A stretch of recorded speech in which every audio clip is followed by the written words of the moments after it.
Привет, друзья! Наконец-то я в Париже. В этом ролике вы увидите около весенний Париж, конечно же, вкусную еду. Мы побываем на выставке моей мечты Марка Ротко. А еще вы увидите Париж за 2 дня до Олимпиады, благодаря моим друзьям. И также мы побываем на традиционном французском обеде. Друзья, вот так вот выглядит Париж буквально за 2 дня до открытия Олимпиады. Очень много полицейских. Вон она, красавица. Башня Эйфеля. Ты не можешь никуда пройти, подойти. Нужны QR-кода. Примерно такой же режим, как и при ковиде. При том, что будет очень интересное открытие. Парижане хотят всех удивить. Как видите, удивлять некого. Город пустой. Совершенно пустой город. Люди либо уехали за город, либо сидят по своим квартирам. Называется «Почувствуй себя в Москве 1980 года». Хотя, наверное, им не обязательно, парижанам, чувствовать себя в Москве 80-го года. Ровно 100 лет назад они проводили уже летнюю Олимпиаду. Посмотрите, какой красивый город. Эти балконы, вот эти заборы. Посмотрите, сколько французской полиции, которая полностью готовы к охране правопорядка, чтобы не было никаких происшествий. Это та триумфальная арка, от которой уходит 12 дорог. Очень красивая. Посмотрите, лаконично, немножечко она украшена к Олимпиаде. Вот они, знаменитые Елисейские поля. И тут же прям по дороге репортеры, журналисты, блогеры все ведут сейчас передачи из Парижа. А это знаменитый Луи Вуиттон в виде саквояжа, магазин, который также украшен в олимпийскую символику. Самое, конечно, будет на Сене происходить, потому что на Сене будет шоу именно, по-моему, 150 разных кораблей разных стран мира, которые будут со своими командами, а зрители сидеть и смотреть на это. Билеты начинаются, я так понимаю, от 600 евро. К сожалению, у нас не получится побывать на открытии, но атмосфера и мысленно мы там. Все, кто любит спорт, кто любит олимпийское движение. Проехали мы мимо дома, где живет президент Макрон. Особо охраняемой территории, судя по количеству полицейских. Но не так, как могло бы быть у нас, например. Смотрите, какой прекрасный обелиск. Роскошный, прямо на Вандомской площади. И тут же Луи Вуиттон магазин еще один. И куча бутиковых магазинов, которых можно посмотреть на этом видео. Я не сторонница таких тяжелых хардовых брендов, но красивое мы все любим. Туристы в сити-басах, типичная архитектура вот с мансардами, вот эти все дома. Здесь, скорее всего, будут проходить соревнования гимнастов. И перед нами район Дефанс. Что-то типа Москва-Сити. Ну что, друзья, мы в Париже в достаточно молодом рыбном ресторане, всего лишь лет 14. Сейчас будем дегустировать разные морепродукты. Ну как же, устрицы, Париж, белое вино, шардонней, ваше здоровье. По традиции хороших ресторанов всегда приносят какой-то комплимент. Сейчас попробуем, что они тут нам накомплиментили. Рыбный риетик, он же паштетик. Я уже там вижу лучочек, зеленушечку. Ну, что-то рыбное. Красная рыбка. Мазик, как я люблю. Лучок с зеленухой. Бесплатно, приятно, вкусно. Ваше здоровье.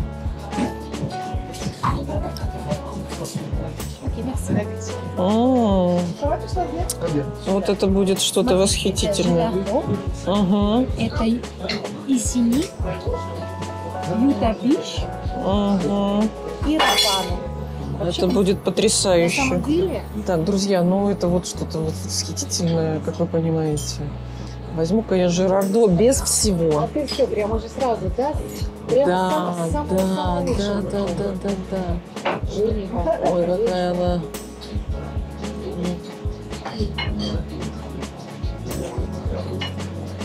Кто не пробовал? Да? Вы много потеряли. Угу. Еще знаете, что я очень люблю? Вот эти вот штучки, вот такие мини-рапанчики. По-французски называется бюлё. Вы еще не выговорите, да? Ну, вот такой вот Вот такой вот штучечкой. Вот тут такая вот штучка. Да. Мы ее вот сняли. Сняли. Дальше мы залезаем вот этой вот. Майонезик. Можно я без? А, да? Чистоганом. Ой, Майонез я дома поем. Натурал.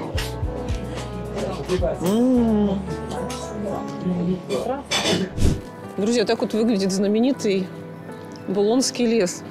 О Булонском лесе я мечтала, наверное, лет с 10, когда стала читать первые французские наши детские любимые произведения. Вот, и что думала, что ж такое Булонский лес? Вот тебе, пожалуйста, там редкие сосновые, много бегунов. Ну, достаточно большая площадь. Еще, говорят, там было грязно когда-то. Но я не вижу мусора. Наверное, все изменилось.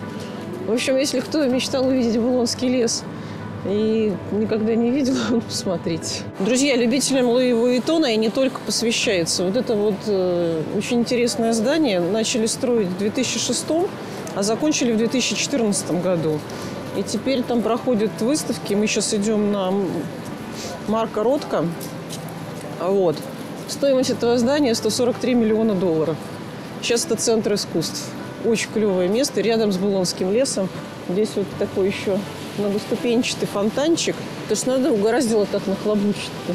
Получается, этот вот центр стоит в луже, что ли. Друзья, хочу поделиться с вами своими впечатлениями о жизни и картинах одного из самых известных художников второй половины 20 века Марка Ротко. Направление живописи, в котором творил Ротко, называют абстрактный экспрессионизм. Художников этого направления в мире много. Ротко основал стиль живопись цифрового поля, и именно это и прославило его. Наш герой имел смелость и нескромность считать, что современная американская живопись зашла в концептуальный тупик. Мир могли показывать такими, какой он есть, и фотографы, а художникам нужно было выражаться как-то по-новому. Все художники того времени искали интересные методы. И Ротко тоже искал свое. А что ж такое начало и середина прошлого века? Это же мировые войны. И Марк Ротко чувствовал, что надо искать здесь и сейчас, безотлагательно. Ведь завтра, может быть, и не наступит. Ему важно было найти тему для творчества остро-социальную и в то же время не входящую за рамки политических символов и ценностей того времени. Потому-то его творчество и пронизано мотивами трагедии, внутренних переживаний, поиска. В итоге и жизнь великого мастера закончилась трагедией.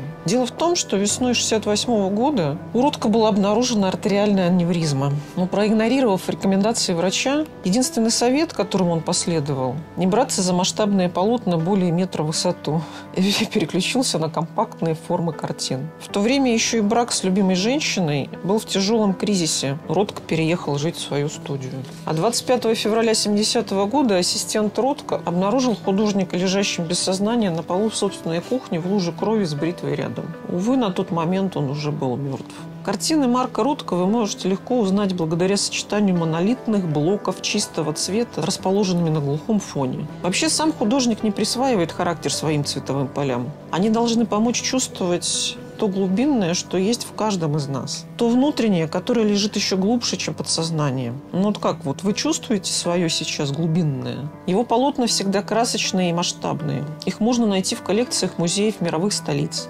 Также есть картины и в частных коллекциях. Из известных историй это картина желто-фиолетовый-зеленый или зеленый-фиолетовый-желтый. Пишите в комментариях. Купленная олигархом Рыболовлевым, владельцем футбольного клуба «Монако», за рекордные $186 миллионов. Ротко выставлял жесткие требования к размещению на выставках своих картин. Он хотел, чтобы в зале с его картинами не выставлялись другие художники, и чтобы эти залы не были проходными.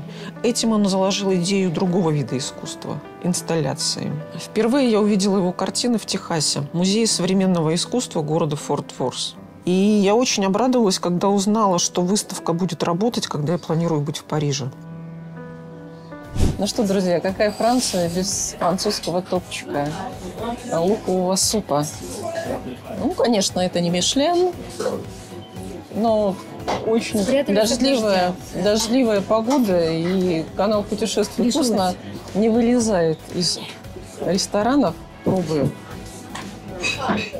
Смотрите, какая красота. Ну, то есть это крутончик в сыре.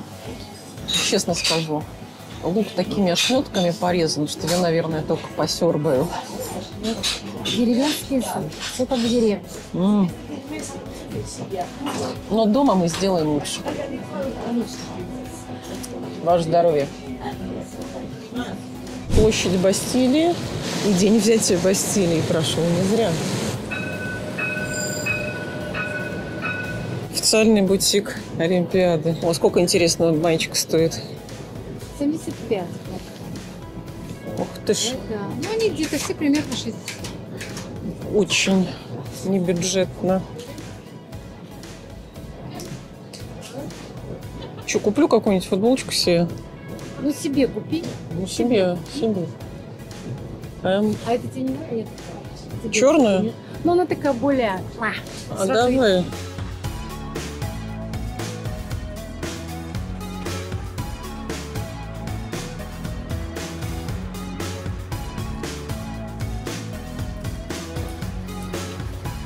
Дом 12 века, район Море.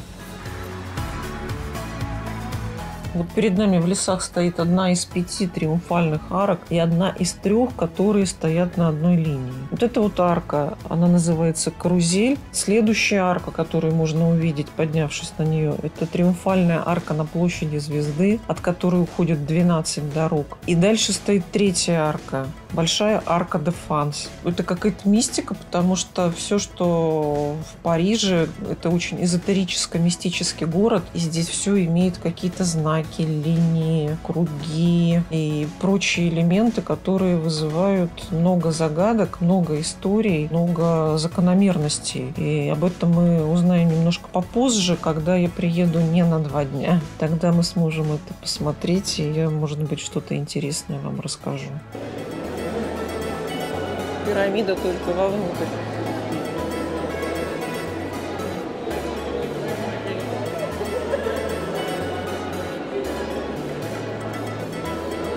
Знаменитая комедия францез, называют комедия францез. Это французская комедия, да, комедия – это театр, но здесь дают практически только Мольера. Иногда привозят даже русские постановки Чехова, вот, но он больше посвящен классической комедии Мольера. А это известное кафе «Le Numéro», известное место, здесь снимались фильмы. Сейчас мы идем, это Пале Рояль. Пале – это дворец, да, и здесь такое было интересное место. Это было построено Ришелье, кардиналом, да. Почему Пале Рояль? Потому что даже сам король позавидовал. Когда он умер, кардинал Ришелье, он его завещал королю. Поэтому называется Пале Рояль. Здесь мы не видим ничего, конечно. Оно все закрыто. Видишь, они что-то сейчас устраивают. Я не знаю, либо это Fashion Week уже закончился, либо они к Олимпиаде это что-то строят, или какой-то ивент идет, ну, какое-то мероприятие. Здесь скамеечки с... Нет, с поэзией. По-моему, отрывок из Ахматовой здесь на лавочке где-то есть. Практически роман с Модильяне. Да. Это называется «Магнум».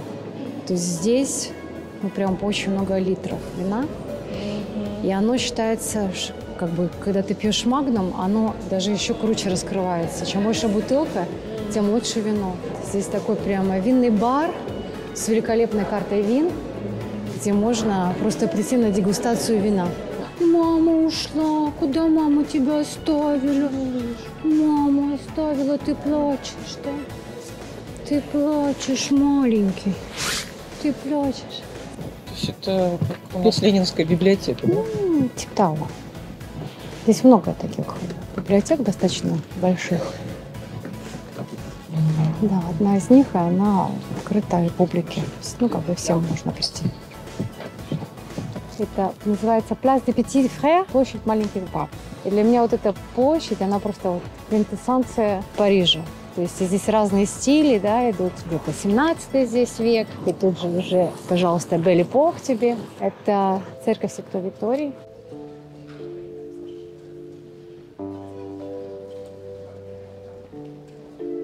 В гостях у парижан. Какие у них антикварные подъезды. Боюсь представить, что в квартире происходит.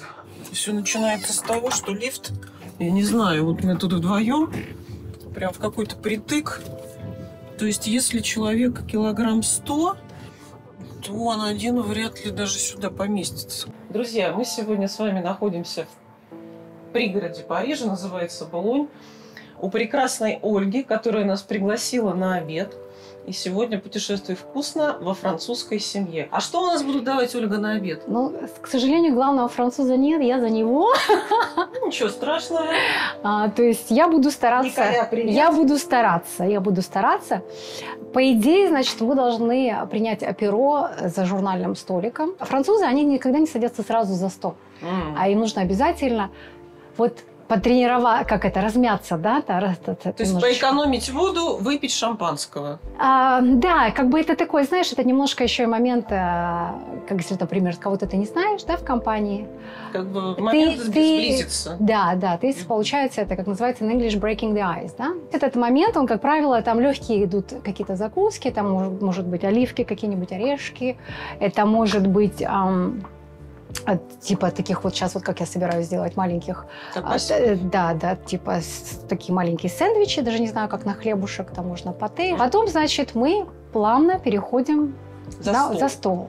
Вот, сегодня, кстати, Николя специально сходил для вам, купил такие, ну, это не прямо супер крю там, но как бы это такие знаковые, хорошее бордо, и начнем с бордо. Вообще, самое считается лучшее вино во Франции – это бургонь. Далее, что у нас по плану сегодня? Эскарго, да, улиточки. Угу. Потом, по рецепту Николя, как называется, тартар де Пети Николя. Пети Николя – это, значит, есть такой персонаж во Франции, это детских книжек. У Николя, кстати, вот зря я постоянно его давлю, чтобы он сделал свой Инстаграм или Фейсбук, потому что у него уже что-то там, я не знаю, 4000 этих ресторанных откликов, да? Ну, вот они пишут. Он пишет на Google Maps. Да ты вот, что, он ресторанный критик? Да, если бы он у нас был, он бы нам рассказал. Ну, обязательно он какой? Он доморощенный, да? А в этом весь и смысл. Вот. У него, по-моему, там уже что-то там 3 миллиона посмотрело его просмотров. Короче, по его рецепту мы сегодня сделаем тартар. Я за него, вот, к сожалению, нет. И далее у нас это будет с картошкой фри, понятно, как типичный любой тартар. Далее мы закончим, как французы обычно делают, это блюдо сыра. Или наоборот салат, блюдо сыра. И, значит, десерт. Ну, это однозначно обычно вот такой воскресный ужин, если со всеми блюдами. Это обед, да и ужин, в принципе. Если он такой как бы званый, да, то есть если вы пригласили гостей, то он идет по регламенту. То есть это 4 часа. А это называется большая любовь. У Николя друг, когда раньше он жил в Монфор.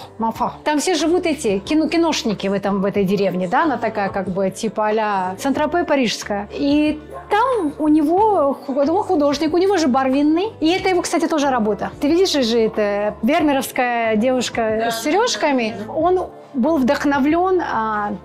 как бы это его идея, какая-то кура-рыба у него. У него же кура-рыба. А вот эта картина дяди Николя. Дядя Николя был художник. Вот недавно он умер. У него очень много интересных картин, которые мы до сих пор не оформили. У нас специальный рынок рядом. Биологически чистых продуктов. Он малюсенький совершенно. Там всего, значит, лоток хлеба, сыра, мясо и пару лотков овощей. Очень удобно, потому что тебе не надо вот между этих... Вот это громадное, вот это... Во-первых, мы уже знаем производителей. Дама, которая сыры продает, у нее 250 овец. То есть она говорит, вот там еще не созрел этот сыр. Или там, у нас детки пошли, нам некогда сейчас. Ну, вот так вот. Это эскарго, да? Да, эскарго всегда покупаешь. То есть они уже готовы, их просто... Так, нам немного нам, как вы считаете? Нет. Нормально. То есть это уже готовый полуфабрикат покупаете? Но как они покупаются либо замороженные, вот как я купила, либо они покупаются в этом... разогреть, да? Да, сами не делают никогда. То есть у нас в рецепте уже находятся это каперсы. Это каперсы. Двух видов. Это каперсы и корнишоны. Корнишоны. Красненькое это что? Это красный перец. Горький? По-русски называется болгарский. Болгарский. Зеленый. Тоже болгарский перец. И лук-шалот. 500 грамм мяса разбили прямо прям при мне. Причем это нужно обязательно в мясной лавке. На рынке это нельзя сделать. Которая сертифицирована. Оно сертифицировано, у них дезинфицированная машинка. То есть у них все сделано под тартар. Сейчас мы туда добавляем столовую ложку оливкового масла. Сюда. Worcester соус. Вот мы сегодня приобрели. Вот он, да. Специально приобрели, не было, да? Слушай, Я его люблю с томатным соком. не было, потому что мы когда переехали, мы не успели его прикупить. Так он обычно у нас всегда есть. Ложечка. Угу. Да. Ложка лимона. Если нет лимона, можно сок лайма добавить. Да. Вот, был лайм. Оказался 1,5 ложки дижонской горчицы. Дижоня. Оригинальная. 1,5. Так вот. Дальше у нас кетчуп идет. Тоже 1,5 ложки. Тоже это уже используем. Так. Так вот сделаем. Ну все, в принципе, у нас... вот. Что? Побежала быстро за ромом. Вот ром. такой у нас хороший ром, дипломатику. Сейчас... Интересно, первый раз вижу такой. Да, дипломатику. И сейчас, я думаю, там должно быть 3. Думаю, что можно все вот так вот прям. Ну, так нормально, ром-то тут. Да. Ой, как хорошо ром. Ой, Да, как хорошо да. будет. Вот как раз остатки сладкие. Так, Степе, чуть-чуть я это сейчас пожулькаю. Сейчас порежу кориандр еще. Так, все наши порезанные перцы, луки, каперсы, корнишоны. То есть ты делаешь массаж фаршу и прочим ингредиентам. Château Messé Chevalier, 100 millions Cru. Grand Cru, пардon. Grand Cru. А для русской аудитории? Значит, это Санта-Эмильон, это вино Бордо. Это очень хороший дом, да, дом вин. То есть это просто хорошее классическое вино. Понятно, что есть совсем, а это как бы, ну вот, чтобы познакомиться с таким, знаешь, классика жанра. Девочки, вино наливается 1/3, да, знаете? Сори, поэтому это не то, что ты... Конечно, жалко Николя, у нас нету камертона нашего, метронома французского. Добро пожаловать в Париж. Плезе.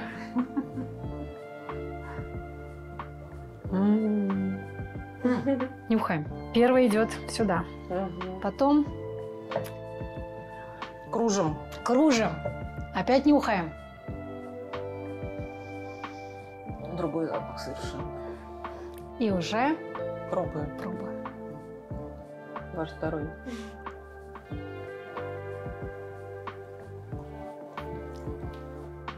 Да. Оно. Так, ну что, попробуем. Давайте, начинайте. Ну ты уже, я видела, ты в Бельгии уже пробовала. Слушай, можно руками. Мы для красоты положили, типа воспитанные. Так, ну смотрите. Мы это, конечно, уже пробовали, но сейчас пробуем в Париже. Много петрушечки. Хлеб. Хлеб волшебно. Во Франции есть 3 типа ресторанов, да? Значит, это бистро, брассери и рестораны. Рестораны работают как в Италии. То есть они открываются где-то часов 11, закрываются в 3 часа дня с перерывом до 7 часов вечера, потом идет ужин, закрываются там в 11. И обычно рестораны – это, как правило, либо какая-то авторская кухня, либо это национальная кухня, это может быть итальянский ресторан, может быть тайский ресторан и так далее. Что такое брассери? Брассери – это работа ресторана в нон-стоп режиме. То есть открывается в 10 утра, можно на завтрак прийти, и можно прийти в 11 часов вечера, там до часа, по-моему, работает. И тоже позавтракать. И позавтракать, и пообедать. У тебя всегда будет определенный набор. Да? То есть у тебя будет классическая французская кухня. Это, естественно, эскарго, устрицы, значит, луковый суп, паштеты. Из блюд это будет биф-бургуньон, или это будет хороший стейк, или это будет рыба. Брассери – это такая вещь, что это вот для меня просто вот квинтэссенция французской кухни, да, и французского обслуживания, где официант – это профессия, это не просто подработка студента, да, вот, то есть они такие пингвины, да, то есть они обязательно в своих этих фарточках и так далее, то есть обязательно, то есть вот это манера общаться с тобой и пошутить, но не перейти границу, то есть никакой фамильярности нет. Вот эти брассери, они имеет свой рейтинг? Или в каждый придешь и везде будет все очень здорово? Конечно, имеет свой рейтинг. Мы с Николя, у нас прямо такой, как это, национальный спорт. Обойти все брасserie Парижа. Их очень много. И очень много было основано вот в это как раз Belle Époque. Поэтому они великолепные, они очень красивые, да. Такие... Это как поход в музей, там еще такое. Да, там очень атмосферно. Там очень атмосферно, как правило, это как бы красота и обслуживание. И, что называется, еда, качество, цена очень адекватные. Понятно, что есть брасserie, там прямо ранговые такие, да, то есть, но плюс-минус это, в принципе, чуть повыше среднего, но тебе гарантировано качество. Тебе гарантировано качество. Бургонь от Côte de Nuit. Бургонь считается как бы один из наилучших регионов для вина. Вот там правильная температура, угол солнца, температура земли, состав земли, да, минералы, соли. Бордо тоже хорошее. Но бургонь считается как бы крем де ла крем. Они между собой не дерутся? Нет, абсолютно нет, потому что у каждого есть своя ниша. Да, своя ценовая... Свой любитель. Свои поклонники. Абсолютно, абсолютно. Вот, друзья, классический французский тартар с жареной картошечкой. С винишечком. Знаменитый тартар. Пяти Николя. Мети Николя? Пяти. Маленький Николя. Оно? Окей. Франция. Ну все, передадим Николя, потому что сказала, что встречать нужно только по регламенту. Сердце мое здесь остается. Ну супер. Так, а сейчас у нас, когда мы к сыру перешли, это у нас финал обеда французского? Ближе. Туда идем. Ближе, да? Туда идем. Так, ну что, у нас, значит, здесь коровий сыр, типа бри, значит, козий шевр и овца. Да. Как она называется? Бреби шеф. Ну, вот я вот с этого начну. Ну, конечно, так к козьим отношусь. А не любишь, да? Вкус специфический. Творожок. Ты знаешь, да, но это больше к творожку идет. Ну-ка, бри. Но, к сожалению, не было вот этого, который я люблю. Мне больше бри нравится. Но еще я хочу попробовать... Ну, здесь специфика, знаешь как? Я люблю такие острые вкусы. Ну, острые это... Ну, вот острые. Это коза и это овца. Это острые, когда чтобы щипят. А эти более нежные. Вот этот прекрасный пирог французский. Называется «Граф и девочки». Это коньяк, который производится женщинами. Да, и он называется коньяк Петит Шампань. Видите, какой цвет? Да, это трехлетний коньяк. Вот, видишь, какой красивый. И мы купили его у женщины, которая... Купили в магазине ликеро-водочных изделий. Так звучит это смешно, да? Как я не знаю, как по-русски сказать. По-русски очень хорошо. Да? И она держит сама этот магазин и выбирает сама вина. У нее есть вино, называется «Дорога в Москву». Шаман du Moscou. Вот в метрополитен. Что-то потрясающее. Конечно же, история с размещением в Париже, чтобы вы понимали, жить дешевле, чем на вокзале. 3 ночи – это больше 400 евро. И вроде миленький садик, идешь, а потом лесенка, и тебе на 4-й этаж по узкой лестнице с тяжелым чемоданом. А номер я не могу вам показать, потому что он метров, наверное, 10. Пока я до него дошла, у меня уже не было даже сил включить камеру. Но это, в общем, номер для гномов. Ну, чистенько, конечно, не холодно, никаких клопиков, но очень все крохотно и минималистично. Понятно, что есть отели с большими номерами, но там и другие уже большие суммы денег фигурируют.